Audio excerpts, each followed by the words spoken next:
Hey everyone, I'm Jeremy, aka Riot Brightmoon. And I'm Andre, also known as Meddler. So we're back as a follow-up to our previous video. We want to keep doing these. As you could probably tell though, they're a little bit lower production value than some of the videos we've done in the past. And that's so that we can get these out to you faster. So today is Tuesday, February 7th, and we're hoping to get this out to you very soon after. Now, of course, anything that happens after that, it's the future for us. We can't talk about it. It hasn't happened. So we're going to talk about the things we can talk about. In terms of what we'll actually cover in these videos, we're going to cover a wide range of topics, we think. We're not going to touch much, though, on balance or the state of the meta. Not because we don't think those things are important, but because we think we've got a lot of other channels that can cover those quicker and in more detail than these can. Now, in terms of who you'll see in the videos, it's probably also not going to always be Jeremy and I. In the future, we're going to get a range of people and also talk about topics that they're the experts in. Before we go into our regular stuff, do want to note we're a couple of weeks out from the security breach we talked to you folks about. We're mainly up and running again, but we're still dealing with a few wobbles and rebuilding a few things internally. So thank you for the patience on the disruption that's created. So let's start with our first topic, new champions and champion updates. Now, over the years on League of Legends, we've had varying levels of focus on, creating new champions or updating older champions, and we reassess that level of investment every year. That helps us build out our roadmaps. So one of the things that we have always committed to, though, is making sure that every champion, whether it's a new one or an old one, is really high quality and provides an evergreen experience for players, even small niche champions. And so as part of that, we're investing more in ASUs. These are the art and sustainability updates. So we've done Caitlyn and we've done Ari, and we're trying to get faster at it. So we're actually doing 2 right now, working on them both at the same time. And those 2 champions that are getting an ASU right now are Lee Sin and Teemo. In addition to putting a bit more focus on ASUs, we've also had some folks from the new champions team jump over to help out with the game modes team. The result of that is that we should have some meaningfully faster progress on building new game modes and getting older game modes back in 2023. The trade-off, though, is that we'll also have fewer new champions in 2024. Let's also talk a little bit about champion pricing, particularly how it affects new and returning players. League of Legends has been around for a while as a game, and we hope it thrives for many years to come. We want to do our damnedest to make sure that happens. But games like League tend to get more complex, harder to get into as they go along, as they get more content. And one thing we've particularly noticed is that new players who find a champion they really love are much more likely to stick with the game. And we've heard a fair bit of feedback from you all that our current approach to champion pricing feels a bit out of date. So as a result, we are updating our strategy for champion pricing moving forward. That will mean that some champions will be cheaper in pricing right away. It also means that champions will fall in price sooner than they do now. We have a dev blog that is releasing now that will tell you a lot more details about this new approach. On a different note, we also want to talk a bit about the lore of League of Legends, since it's something that a number of you folks have been asking about. We started building the wider Runeterra universe when it was only League. Things like Legends of Runeterra, Arcane, other games were just pipe dreams. But at this point, they're reality, and we've got plans for a lot of other projects as well.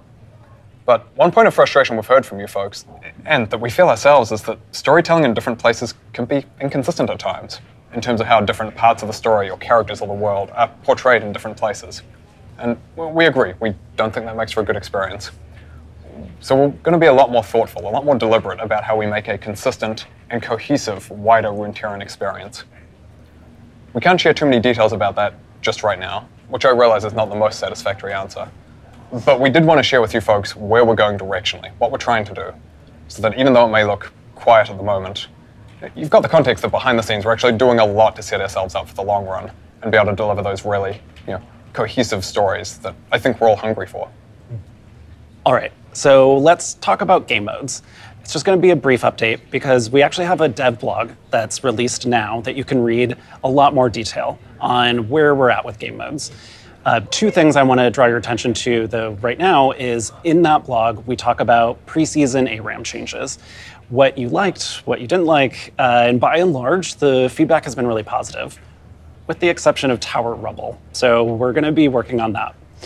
The second thing to draw your attention to is the 2v2 mode that is still underway, and the blog goes into more detail about the gameplay and sort of where things are at, and so I hope you check it out. Something else we also wanted to talk about was moving some skins and splash art over from Wild Rift to League of Legends PC. We think there's a lot of cool stuff and a lot of opportunity there. We're going to start by looking at porting over some of the most commonly requested skins with Star Guardian Seraphine, Redeemed, Zaya, and Rakan, and hopefully more in the future, depending on how those go. Now, the two games are pretty different under the hood, so we don't yet have a complete handle on exactly what will be needed to do that and the timelines and so on. So we'll keep you folks in the loop, don't have an exact timeline yet. In terms of splash art, we're also still working to, of course, to update some of League's older splash art, in some cases porting over Wild Rift splashes, in other cases, doing some new ones inspired by some of the Wild Rift splashes. That'll be a gradual process. The first one you should see will be Rugged Garen a couple of patches from now. As you may have seen in the patch notes, due to the security breach, we had to push the start of Clash from where we usually do it in February. We are aiming to get Clash out to you all in March. And this March Clash will also be the official launch of Clash to players in Southeast Asia. So stay tuned for more information about that. Additionally, also wanted to talk a bit about the ARAM Clash that we tried last year. That was actually really successful. It was a bit experimental. So we're going to be bringing ARAM Clash back in the future as well. And finally, from a technical perspective, we want to share some of the upgrades that we're making on the server side of things to address some of the pain points we've been hearing. The first is we are increasing our usage of cloud servers, especially when we need it most, to increase capacity. So what this will mean for you is that you'll probably see less and less login queues when you start a game. It doesn't mean you'll never see a login queue, but it should be far less common than it has been in the past. Second is that in Southeast Asia, we're working to host servers much closer to where players actually are, which should result in a meaningful decrease in ping relative to what pings were like at the start of the year. That'll happen over the next couple of months or so. And the third, we're going through a general upgrade to the server hardware for EU Nordic and East and Korea at the moment, which should show overall increased performance in those regions come the middle of the year. So that's it for us today. But before we go, as a reminder, if you'd like more details on how we're changing champion pricing or on progress on game modes, please do check out those dev blogs that are going out at the same time as this video. Thank you so much for listening.